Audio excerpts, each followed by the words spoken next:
A very warm welcome to each and every one of you joining us today for today's weekly career class on employment opportunities in Canada. I am delighted to be your host for this session. My name is Samarth. Today, we have the privilege of being accompanied by Farheen Fathima. She's an employment counselor with extensive experience in career guidance and counseling. So happy to have you here, Farheen.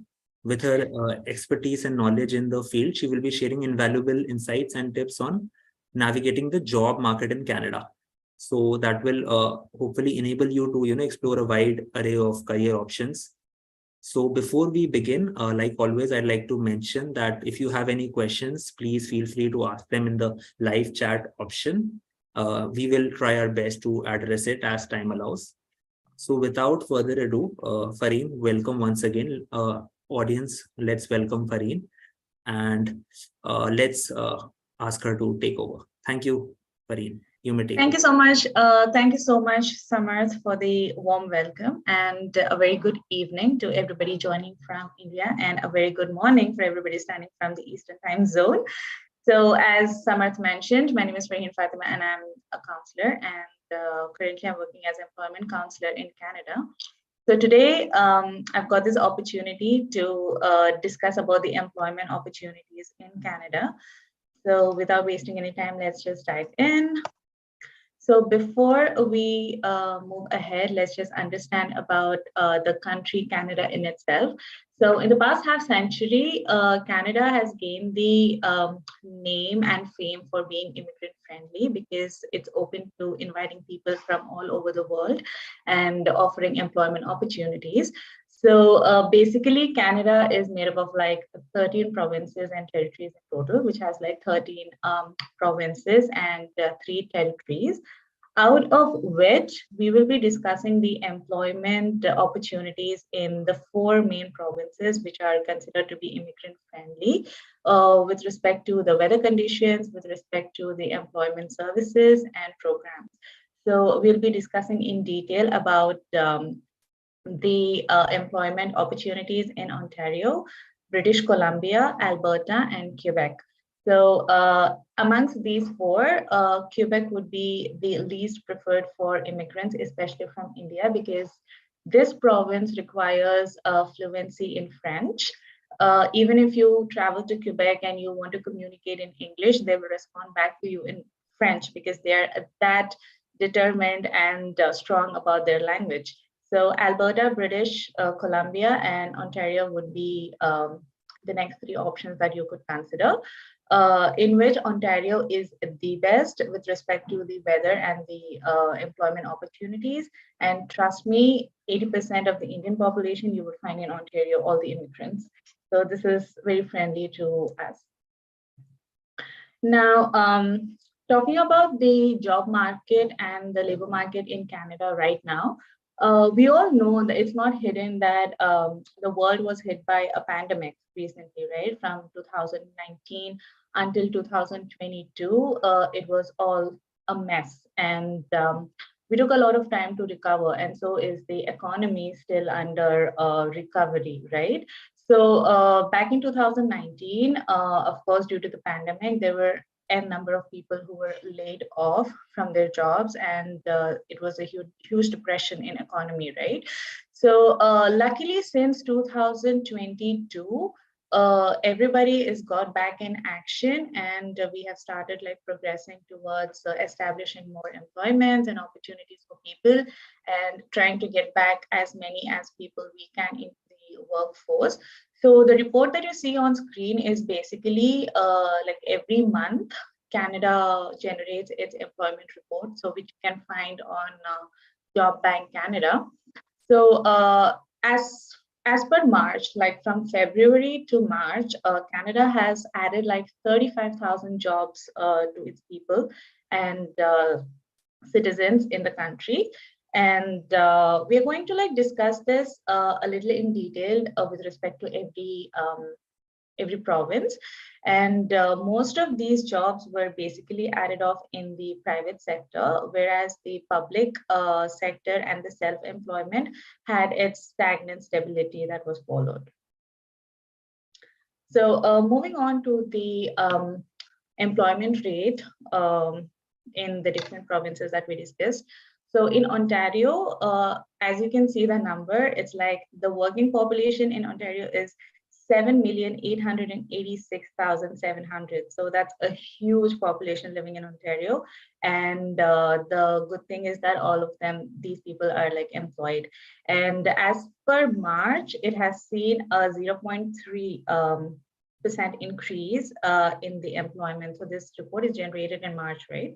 So you can see that 21,000 jobs were added only in Ontario to support the people, and unemployment rate has gone down by 0.5%. So it's a good thing. Maybe the numbers may not look like huge, but there is some sort of progress happening that unemployment is decreasing and the employment opportunities are increasing in Ontario. So there are like more doors open for immigrants to come in. And moving on to the next, the British Columbia. In British Columbia, again, the working population is less. So the maximum population, as discussed earlier, for the immigrants resides in Ontario. Moving on to British Columbia, you have like 2,777,300 people who are working currently. So there has not been any significant change in the numbers of hiring people, but there has been a change in the unemployment numbers. So the unemployment has reduced. That means that people were losing jobs, but at the same time, they've managed to get some or the other struggling or the basic jobs just to make sure that they are making up with their living. Moving on to Alberta, Alberta has seen, I believe, the maximum increase in the employment and maximum decrease in the unemployment as well, because Alberta has an advantage to itself because the cost of living in Alberta is pretty less as compared to Ontario and British Columbia. So once the economy tried to recover from the losses that it had faced during the pandemic, and Alberta came up with a strategy to offer more number of job opportunities to people, because the population is in Alberta is less as compared to the other two provinces that we discussed. So Alberta came up with a strategy to like employ more number of people. That's why people started migrating from these two provinces to Alberta, because the cost of living was less, and also the labor market increased more with more opportunities, more jobs were added, and more people were employed. Therefore, the unemployment rate in Alberta decreased, whereas the employment rates increased. Now, talking about Quebec, Quebec, as I mentioned earlier, is a French-dominated province in Canada. So over here, there has not been any significant change in the rates of unemployment or employment. It has been stagnant in the past couple of months. So the flow of people and the work opportunities hasn't really made any difference to the labor market in Canada from the Quebec province. It has just managed it in itself to like stay stable without having any imbalance between the flow between the unemployment rates and the employment rates. Now, the occupations that saw rise in employment are transportation and warehousing. And we are talking about this report, which was generated in March from February. So it's just about 1 month.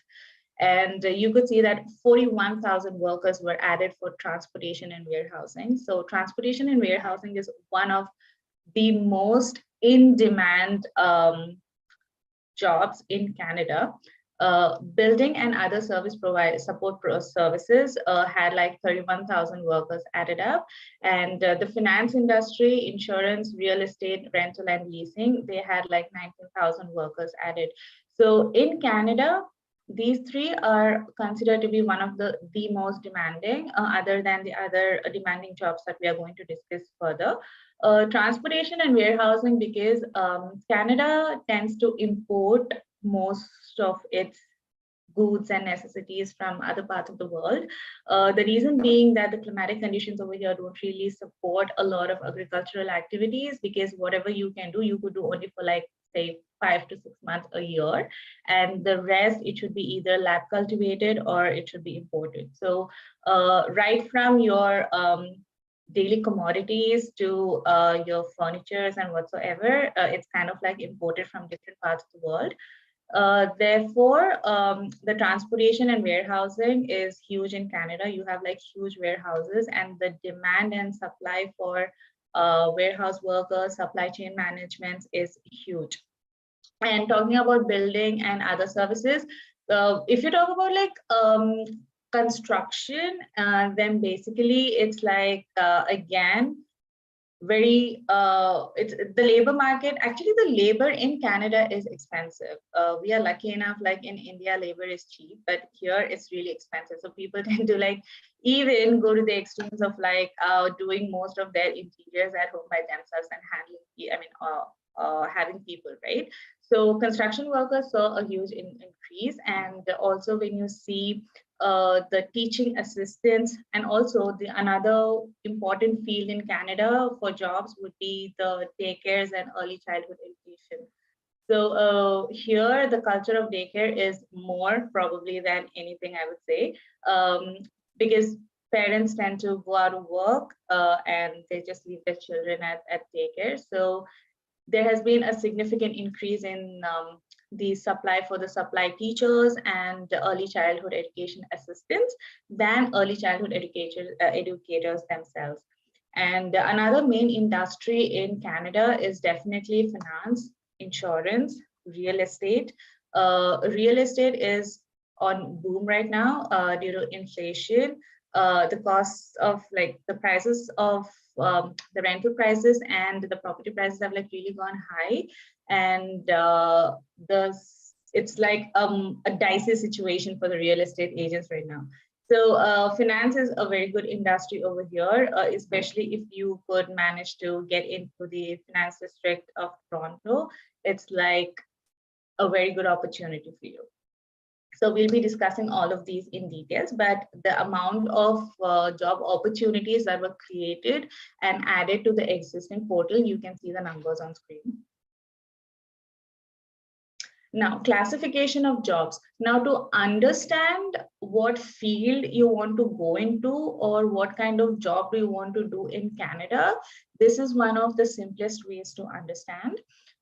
So as you can see here, every job has its own NOC code, which is called as National Occupational Classification Code. Okay, so it is called NOC, and every industry has its own code, which is called North American Industry Classification Systems, which is NAICS. So we call it NOC and the NACS. So this is common for the US and Canada. Okay.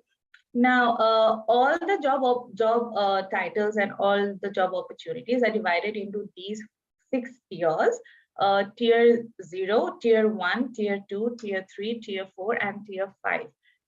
Now, every tier has its own significance, and they also have specific job titles that they work with. So when you look at tier 0, all the managerial positions, the senior level positions come under this. So you will have a code for every job. Now, for example, if you look at, say, the finance manager or the financial manager, okay? So your job will have a code which would be, say, 10010. So up until November 2022, the codes were supposed to be 4 digits. But starting November 2022, they moved the codes from 4 digits to a 5-digit code. So when you type in the job that you want to do in Canada, it will definitely be associated with the code. And when you go to the NOC code, you will actually see the requirements that you need to have that job in Canada. So it will explain you about the educational qualification, the experience that you need, and the kind of positions you require. So talking about tier 0, it is the topmost level in the hierarchy, and this consists of mostly the managerial positions. So like, say, financial managers, HR managers, administrative managers, banking managers, managers of engineering, etc. All these positions come under tier 0, and they have specific codes as mentioned. For example, like financial manager has 10010, and HR managers have 10011, etc. Now, the educational qualifications for the jobs in tier 0 would be mostly graduates and postgraduates. Okay, and if you want to get into the managerial positions, it's obvious you have to do specific courses in Canada and get licensed or register yourself with those particular organizations depending on the province you live in, and then you will be eligible to get into the positions that are listed under tier 0. Okay, now moving on to tier 1. Tier 1 is basically people who have a university degree. So minimum bachelor's is required. Postgraduates are also more than welcome. Okay, and these occupations under tier 1 consist of financial auditors, HR professionals, cybersecurity professionals, engineers, business systems, software engineers, civil engineers, electrical engineers, and doctors, etc. So anybody with a degree, a university degree, is eligible to get the positions under tier 1. And your codes would be, say, for example, if you want to get into the financial auditing or accounting department, then your code would be 11100. So when you type, say, accountant or accounting or a financial associate in Canada, you'll get the code.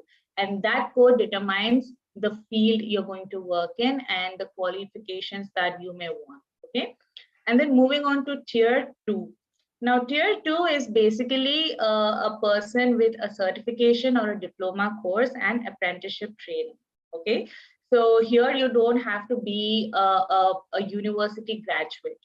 If you have a diploma, it works well. So all the technicians you will find under this tier. So you have computer network technicians, you have say licensed practice nurses, you have medical lab technicians, you have graphic designers and illustrators, you have retail salespeople. So everybody with a diploma or a certification or an apprenticeship training are considered to be under tier 2. Now moving on to tier 3.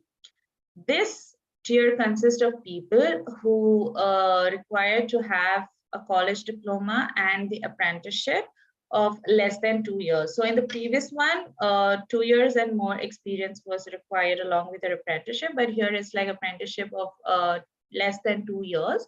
So minimum, like you have to have like a 6 months on the job training, at least, if not like 2 years experience. So let it be like bakers, hairstylists, real estate agents, athletes, all these people come under tier 3. Okay, now talking about tier 4, you need to have at least like a high school diploma, or in India, as we say, you should have at least completed your pre-university. Okay, to make sure you come up and like your education is like equivalent to that of the Canada standards. So you have to like have at least your high school diploma or at least complete your pre-university back in India, and have your on-the-job training for a couple of months or a couple of weeks. So it could be like 6 months, 7 months training on the job, and then you would be eligible to work under the job opportunities listed under tier 4. So which could be like data entry clerks or receptionist, accountant related clerks, shippers, receivers, and other customer service and information service people, and also like a retail salesperson, because in retail you definitely are trained on the job, right? And then like home childcare providers, etc. So these kind of jobs come under tier 4, and also they do have specific codes to them. And moving on to the next tier, which would be tier 5, they don't really need any specific education background. Okay, so all like they don't need any formal education. excuse me, but this is going to be more of the skill set. So you're going to have like everything that comes under skills and trades would fall under tier 5. So you don't need any formal education, but you do need the skill set for like doing the job. Like for example, the construction workers, cashier, daily laborers, and drivers, delivery drivers, you know, if you want to go pick up something, drop something, and material handlers, then machine operators, all of these people come under tier 5 because you don't really need a formal education, but you need to have the skill set, and the skill set is basically transferable. The people can teach you and you can learn it, right? So these are the 6 major tiers in which the occupations are divided in Canada, and every tier related job occupation occupation has a specific code, which is called as the National Occupational Classification. Okay. Now, to give you a gist about the North American industry classification system, like your occupation has a code, similarly, the industry has a code. So the finance industry has a different code under which all these occupations are listed. And then you have the retail industry, you have the IT industry, you have the healthcare, you have the education. So different industries are given a specific code according to the North American industry classification system. And these jobs come under those codes, under those industries. Now, this will make your work a little simpler when you actually go down and try to look out for job opportunities yourself. When you understand which tier you belong to, it becomes easier for you to access the job opportunities, as well as have an idea about the visa process that you may have to go through. All right. Now, moving on to the next, occupations in demand. So I personally work with the employment services in Ontario, and I have been helping people with, connecting them with the similar jobs or the jobs that suit best in their interest. And with my experience, these are the maximum number of job opportunities that come up. Sales representative, transport drivers, receptionist, admin assistants, welders, carpenters, plumber, landscaper, electrician, construction workers. As I told you, labor is not cheap in Canada. That's why the demand of these workers is really high. And let me tell you a fun fact that in Canada, a person who is mowing somebody's lawn during the summers or shoveling snow during the winters and doing a bit of landscape, like doing a bit of gardening and laying down the driveways, makes more than a software engineer per hour. And I was really shocked when I got to know the fact. I was like, okay, so the skill set is really acknowledged in Canada. And if you have a skill, then you can definitely pull in a lot of money, because it is acknowledged, and it's definitely not cheap, because you are going to be paid per hour over here, and you can charge as much as you want, but within the Canadian standards, of course. So it's like the landscaper that I was assisting was making like $30 an hour, whereas the engineer who came down from India, he was given a job, or he got a job in the field of his interest for like $22 an hour. And I was really shaken up by the fact that, okay, the skill set is like really important. But another thing is that in Canada, when you come with your previous experience of like 5 years, 6 years, 10 years, 12 years, the experience is not really acknowledged until you get the Canadian experience. Now, you may ask, like, how is it that a person who's traveling from India gets into Canada and the companies are asking for the Canadian experience? That's really not possible. That kind of sounds silly. But the thing is that the people in Canada, the employers, they want the immigrants to be familiar with the work culture of Canada. It's not like they're asking you to come up, land in Canada with like 2+ years of experience and say, okay, I've been working in Canada from India and this is my experience, That doesn't work that way. So basically, they want you to have experience and be familiar with the Canadian work culture. So if you are somebody who's coming from, say, IT background, you could make your way through into the industry with maybe a bridging program, or maybe by working in the entry-level positions and then making your way up to the fields and the different opportunities that might come up. And sometimes if you're lucky and if you have a reference, you don't really have to do this. You can definitely make your way through to the position that you're looking for. But in most of the cases, it is advised to understand the Canadian culture first and then get into the desired positions that you're looking for. And the other occupations in demand, as you can see, business development officers, web developers, graphic designers, mechanical engineers, human resource management, and nurses, psychologists, therapists, laborers, forklift operators, and business analysts, data analysts, bookkeepers, accountants. Everybody, all of these are like in-demand jobs. You will find like thousands of jobs available for these positions, like on a daily basis. Now, these are some of the highest paid jobs. I know there's a lot of data on screen, so I'm just not going to bug you up with these things. Long story short, if you want to get into the highest paid jobs in Canada, you have to be either from the medical field, from the engineering field, or the law. Okay, so these three are amongst the highest paid jobs in Canada, and you could see the numbers.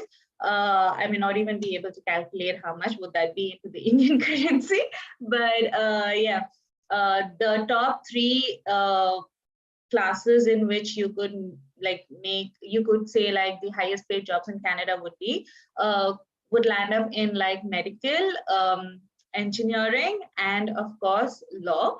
Other than these, if you have to consider in a second tier or a second level of highest paid jobs, then that would definitely be in construction, in education, and of course, if you have a psychological background and if you're willing to work a little more on yourself, get licensed, then of course, therapists make a lot of money too. So these are a couple of options. Long story short, as I mentioned, medical, majority of them are one of the highest paid jobs. Also dentistry. I'm pretty sure most of you know that the dental is not covered under the government health over here. So dentistry is pretty expensive and one of the highest paid jobs in Canada. Now, excuse me. License is required for regulated professionals in Canada. Now, if you go back when I said tier 0, which consists of the managerial positions. So if you want to make your way up to the managerial positions or the high occupations in the industries, then you definitely need to be certified, or you need to be associated with specific colleges and bodies, regulatory bodies in the provinces. So every province will have a designated body, all right? So you could say Ontario. Now in Ontario, CPA, that is the Chartered Professional Accountants of Canada. This is a certification or a program that is offered in Ontario, British Columbia, and Alberta, Quebec, Newfoundland, or Prince Edward, whatever, and so on and so forth, Nova Scotia. So every province will have these licenses, but the regulatory bodies would be different, okay? It would differ from province to province. So depending on where you live, you could get associated with these bodies, get licensed, and then you can make your way up into the hierarchy, and you could establish yourself in the managerial positions. So architecture, like accounting, of course, in India, we do have CA, Chartered Accountant, course that we do, which is for a couple of years, but this wouldn't be for a couple of years, it's a certification, of course. You would have to like work for a particular number of hours for every license that you want to get or every certification that you want to complete. At the end, you would have an examination, clearing which you would get your license, and then you will probably make it to your higher levels or the upper management. So for accounting, you need to do CPA, which is Chartered Professional Accountants of Canada. For architecture, it could be CACB, which is Canadian Architectural Certification Board. Dietitians, of course, the dietetics in North America is different as compared to that of the Indian culture, right? So you would have to like understand the entire thing, do your practicums, give your examination, and then get registered. For human resource as well, if you want to work as a human resource professional, you don't really require to be associated with this department. But if you want to work as a human resource manager and get to better positions or crack better companies, then probably you will have to get yourself associated with these bodies and get the certifications. Now, there are also bridging programs that happen for HR, which are absolutely free in Canada, and I will discuss about that for sure. These programs will kind of help you to bridge the gap between your Indian experience and the Canadian experience, what they expect, and make a way for you through the industry. And then, of course, occupational therapists. The Canadian Association of Occupational Therapists is where you need to register yourself. For medicine, dentistry, you have Commission of Dental Accreditation of Canada, and the National Dental Examination Board of Canada. For doctors and physicians that come from various countries, you have to be associated with College of Physicians and Surgeons. Veterinary medicine, provincial license you need to get from the respective province that you're residing in. And nursing, Canadian Nurse Association is where you need to be associated with. For engineering, if you are somebody who's coming from, say, civil engineering background, mechanical engineering background, mechanical electrical engineering background, and you want to make up to the higher levels, then you'll have to complete your professional engineering examination, get yourself licensed, associate yourself with the governing body, and then definitely it'll add more weightage to your resume and you would reach to the managerial positions. Information technology, of course, Canada's Association of Information Technology Professionals, which is called CIPS. And for trades, if you are in the skilled trade category, say, for example, if you're a construction worker, if you're an electrician, a mechanic, then you would have to get yourself into the unionized groups. All right, and every province will have their unionized groups in which you could go, register yourself, complete your apprenticeship program for those number of hours, and then you will definitely get the license to work as the skilled worker in Canada, skills trade worker in Canada. And then coming back to education, therapy, if you are from the early childhood education background, then you would have to be registered with a college of early childhood education in the specific province. And if you are in teaching, then you have to complete your provincial certification from the province you're living in. And mind you, this might differ if you want to move from one province to another. It may be, again, a gap that you would have to cover. And also, if you want to get into like universities as professors, you would probably have to complete your PhD. So yeah, masters wouldn't really work. So you have to do your PhD, preferably from the Canadian universities. If not, then again, there's a process for you to register yourself with the college and then have your license, and then you can go ahead and work as a professor for colleges and universities. And then for psychologists and clinical psychologists, you have to be associated with Canadian Psychological Association. They will have their own examination that you would have to clear, and a specific number of hours of supervised practice that you would have to do and then get licensed. Social workers, special educators, they do have their own governing bodies and provincial certifications as well. So I remember back in India, if you have a background from psychology, just a degree or a master's, these 4 fields, except for clinical psychologists, psychologist, social worker, and special educator, you could make your way in. But here it isn't that way. You cannot be jack of all. You have to be a master of just one. So you choose what you want to do, and then make sure you register yourself with those specific organizations or regulatory bodies, get your certifications or license, and then make your way up into the managerial positions. Job search strategies. Like most of my clients, when I meet them, they tell me that they have been applying for jobs like left, right, and center, like 10 jobs a day, 20 jobs a day, but they don't really get to know anything or get to hear anything from any of the employers. Maybe because you're not doing the job search properly. So there are three main components in Canada, specific in Canada, that will help you with finding the right employers. One would be your online job portals and recruitment agencies. Of course, this is universal. So you have many online job search engines, online job search portals, which will help you, where you can see so many employers posting their job opportunities from their companies and who are willing to hire you. You go ahead and you apply. That is your step one, the basic one.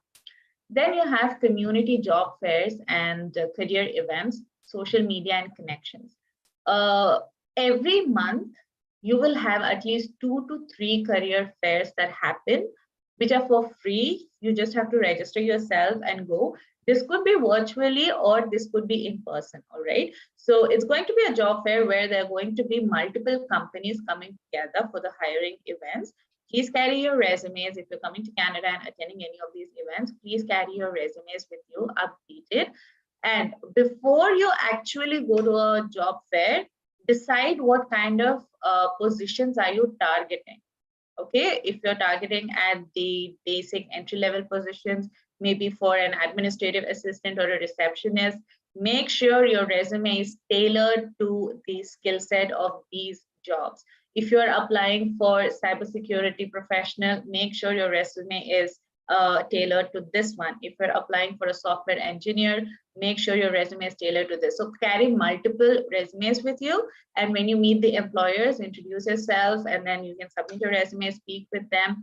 This will increase your chances of getting noticed, because you are getting an opportunity to interact with the employer directly. So it's not your resume that's going to the employer. It is you who's actually going, meeting them in person, introducing yourself, and of course, carrying out the process, right?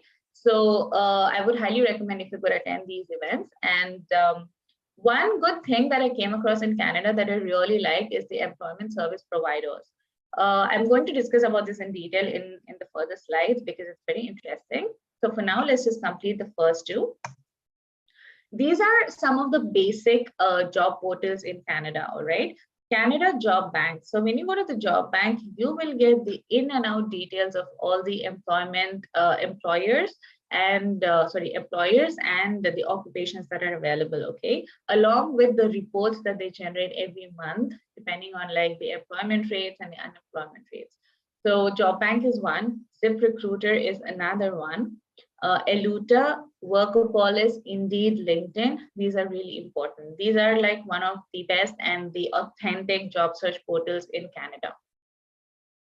Community job fairs. So these are some of the resources that I would like to give you. You can go ahead, explore these websites and register yourself so that you could get an opportunity. If you are not in Canada, maybe you can attend the virtual career fairs and get to know what kind of employers are here and what kind of jobs are available in the market.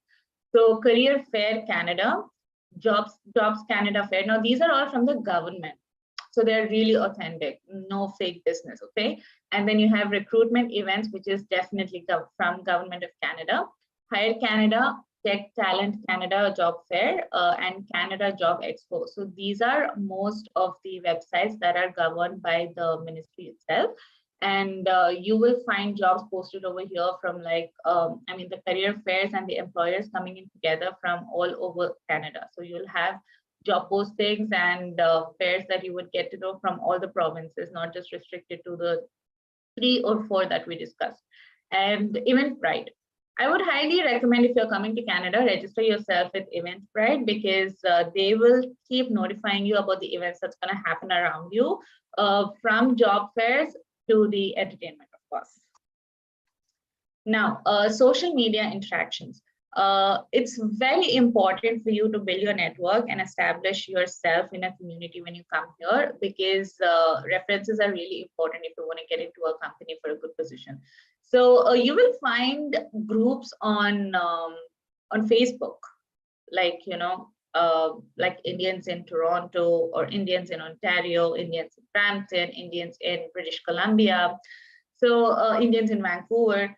So whichever province you are heading to, you can definitely look up for it on Facebook. You will find the Indian community there, who's like, these members are already residing in Canada from like many years. So it becomes a platform for you to interact with people, build connections, connect with them, and like, you can also learn from the experiences they post on that. And mind you, like, most of these pages or the groups, they don't entertain unnecessary conversations or posts or things like that. So they are more focused on helping and making sure that they are like in like assisting everybody in whatever developmental needs they are like looking for. So you can definitely rely on them. So you can check out Facebook, Instagram for such groups. And once you get into one of these groups online, you can make your way through into the WhatsApp and the Telegram groups, because the discussions keep happening, the job postings keep coming up, because we do have a lot of members in the human resource departments of various companies. So if they are hiring somebody, they'll definitely post in the groups, and you could, maybe it would work in your favor and you could get hired by them. And one thing is LinkedIn.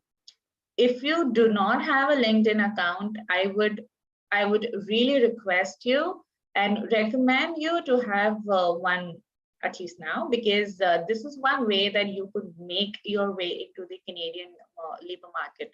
So you could look out for people in your field, all right, online, get in touch with them, tell them about yourself. And people in Canada are really encouraging. So when you interact with them, they're more than happy to welcome you and to help you out.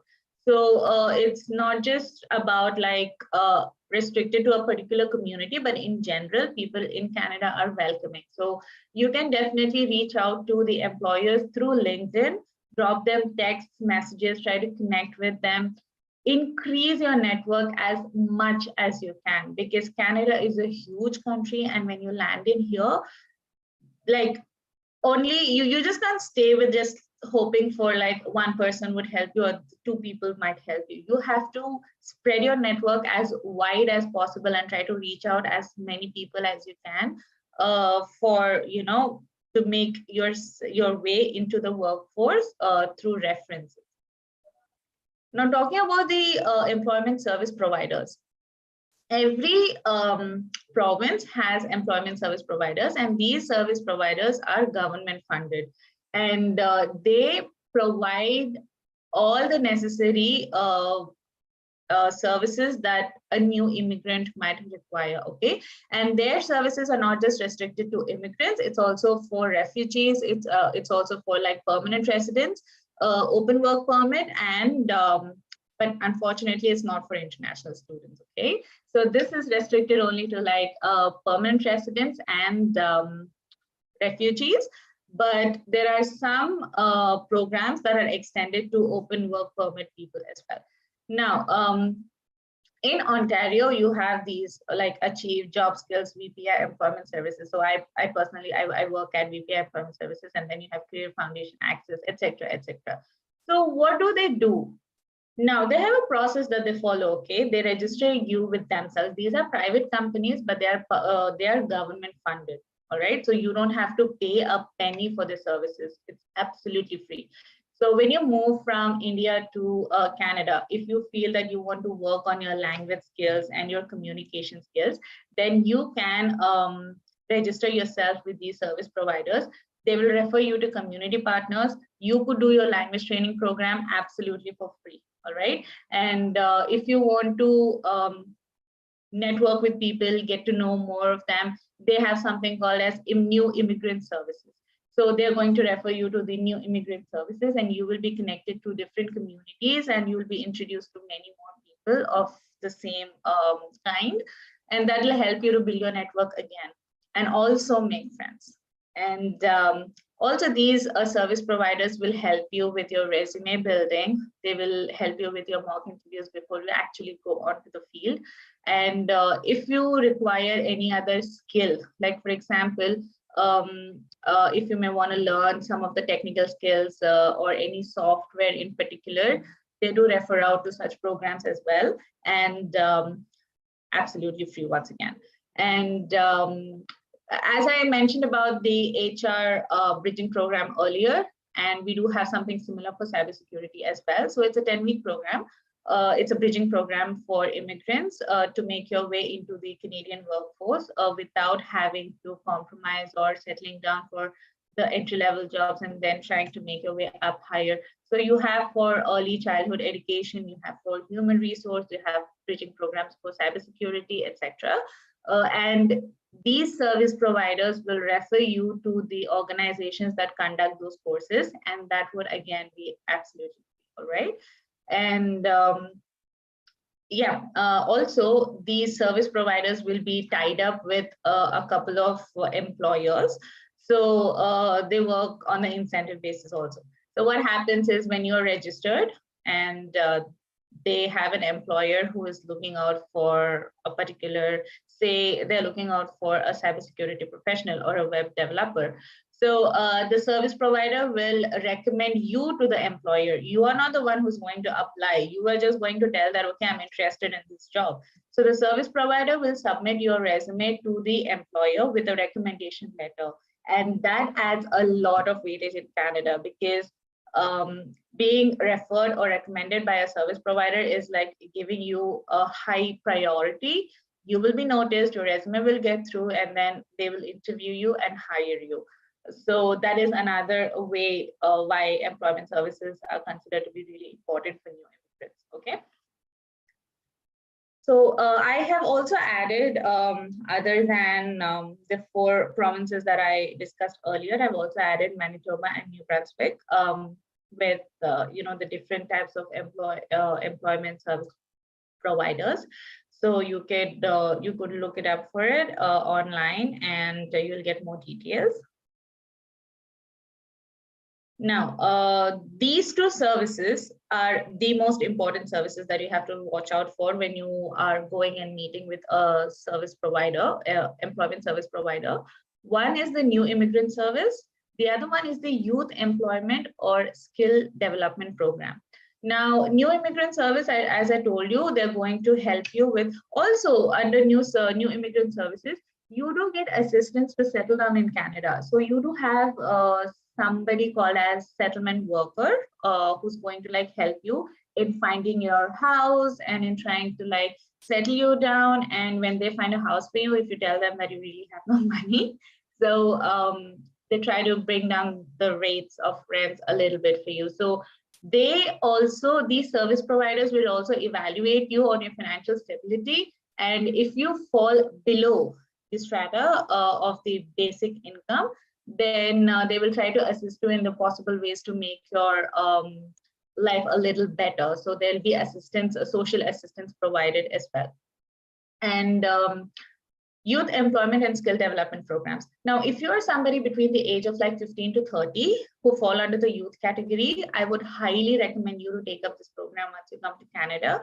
It's a 2 weeks program with like workshops that they're going to conduct to like brush up your skills, your soft skills, your technical skills, and work on your communication, etc. And once you complete the 2 week program, 2 week would only be like 10 days because it's Monday to Friday only. And then once you complete the 2 week workshop, you will be helped with the employment services for the next 3 months. So these employment services, once you complete your program, will recommend you to the employers and try to get you placed at the earliest. So if you fall in the category between like 15 to 30, please register yourself for these programs. They're like highly helpful. Now, how can you migrate from India to Canada? Talking about the migration, you have express entry. you have a provincial nominee program, and then you have Atlantic immigration program. And I would also like to talk about like rural and northern immigration pilot, but this is not that of a famous program, but I felt maybe people who are a little more into the skilled work might benefit from it. So I just thought of talking about it. So when you talk about the most common process, which is the express entry, you have two different categories. That is the Federal Skilled Worker Program or Federal Skilled Trades Program. So in this, your profile will be evaluated on the basis of your CRS, which is your comprehensive ranking score. And depending on what score you get, now the score is determined by your age, your skilled work, your experience. Now for Federal Skilled Worker Program, you need to have at least like a minimum of 1 year experience in your field and or the profession in the NOCODE. And for the skilled trades program, you need to have like at least a minimum of 2 years of your apprenticeship or 2 years of experience before you apply for it in the NOCODE that you fall into. So you have like specific criteria that you need to be in, specific requirements that you need to fill, which is your experience, your education, your qualifications, your age, and your financial stability, of course. And the other one is the provincial nominee program. So this, you could go through the express entry, or you could nominate yourself for the particular province that you want to. And here, this particular program is mostly for like the graduates, the postgraduates, and people who are willing to come into the province and help it grow and help in the economy. So you could claim your permanent residency for that particular province, but you would have to first nominate yourself. And again, you have to follow the same criteria of like your CRS, and you have to have a score. Every point in this score is determined by the different characteristics, like again, your age, your qualifications, your education, your work experience, etc., and how much you're going to like contribute for the economy. Also your language scores for all of the above. It's really important. Your reading, your writing, your verbal skills, communication, listening, etc. is like really important. And then moving on to the Atlantic Immigration Program. So Atlantic Immigration Program is basically where the employer has hired you overseas and they would sponsor you to come and work for them. Okay. Now, if you're from India and you have been looking out for jobs for Canada, and then you meet an employer who is like really impressed with you and want to have them work, want to have you work with them, they will definitely sponsor you. And Atlantic Immigration Program is for the employers to call you here. And if you are on a visitor visa, so I get most of the questions like this, like, if you are on a visitor's visa in Canada, can you get a job and then can you switch it to the open work permit? Honestly, it doesn't work that way. It's not that easy. This happens just in the rarest of the rarest cases where you're on a visitor's visa and you apply for jobs where the employer is willing to have you in the company. Then they will offer you the work permit, which is through the Atlantic Immigration Program. So this is, again, I wouldn't say it's a not so possible or an impossible thing, but it's in most of the rarest cases. And rural, and of course, this might happen, the Atlantic Immigration Program, especially if you're on a visit in Canada and you get hired by an employer, and then your work status might change. So that is possible. Mostly like if you are referred by somebody who is working in the company, or if you know the employer personally. So there are chances even in those cases. And I think LinkedIn would help you with that. And rural and northern immigration pilot. So here it is like there are various communities. So culture is celebrated in Canada, basically all cultures. So rural and northern immigration pilot would be like if you want to come to Canada and help a community grow. So like you have the provincial nominee program where you're nominating yourself for the province and telling them that I'm going to help you with the economy, I'm skilled, and I'm going to like, help you with the economy thing. So rural and urban immigration is you are convincing the community, the specific community in Canada or in the specific province, that you want to come here, work for them, help them build their economy. So they will nominate you for the permanent residency in this program. So here, basically, you're nominating yourself to join a community instead of a province. In the provincial nominee program, you're nominating yourself for the provincial government that you want to come here and work. And for the skilled workers, of course, you have to do it through the express entry, and it would be determined on the requirements from their end, which I've already discussed. So summary, we have discussed about the overview of the Canadian job market so far, like the job opportunities that were declared in the last month, and what was the employment rate, the unemployment rate, and then the occupations that are in demand, the educational requirements for the same, and job search strategies, as well as the immigration pathways. Now, if you may have any questions, please go ahead. Sure. Thank you, Farheen. Thank you so much for such an exhaustive and comprehensive session. Thank you. We are in the Q&A round.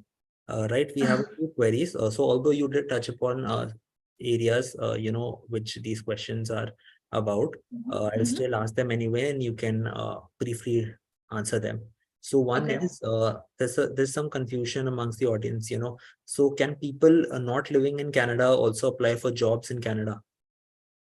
Okay, now that I do understand. People who are not living in Canada applying for jobs in Canada, if you do not have a permanent residency, it is not applicable, because somebody who is in Canada, the employer is in Canada, but the employee is in India, then the rate of the payment and your wages differs, right? So that is not encouraged. But if you are in Canada, if you were in Canada, you got a job, which is mostly work from home, but you wish to go back to India and work because it's just working from home and you're doing nothing. In these cases, it completely depends on the employer if they give you permission to work from India while you're working for a Canadian company according to the Canadian timings and standards. So to sum it up short, I would say, if you have the permanent residency visa for Canada, or you're a Canadian citizen, you're working for a company already, it is a work from home opportunity, then definitely you can work from India. But otherwise, it's not encouraged over here. All right, thanks, Farheen. So the next question is from someone who, has done an MBA and has a PhD degree from India with a teaching experience of 13 years at a college, at college level in Saudi Arabia. So he wants you to elaborate on provincial certification for teaching. Okay, so as mentioned, every province has a different teaching program. So in Ontario, it is Ontario School of Teaching, or Ontario College of Teaching. It's called OCT, I'm sorry.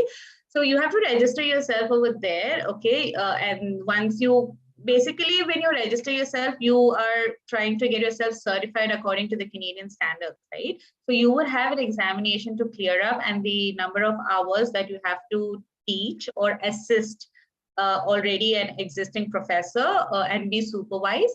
Once you complete your number of hours as an assistant, work under supervision, then later the final step would be like where you're going to give your examination. Once that is completed, you can definitely work as a professor in the university or the college of your choice.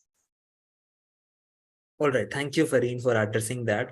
No problem. Rest of the queries, they were repetitive, mostly around these few issues, and I believe you have addressed all of them now, right? Including how you can immigrate to Canada. What are the various ways? You listed that out perfectly.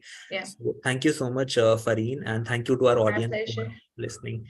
Thank you so much for having me here. And I know, honestly speaking, there's a lot of content to be discussed, but I believe this hour I had to concise the entire information with this 1 hour gap. And Pardon me if there's something that I've missed on or that you may want me to discuss sometime if time permits.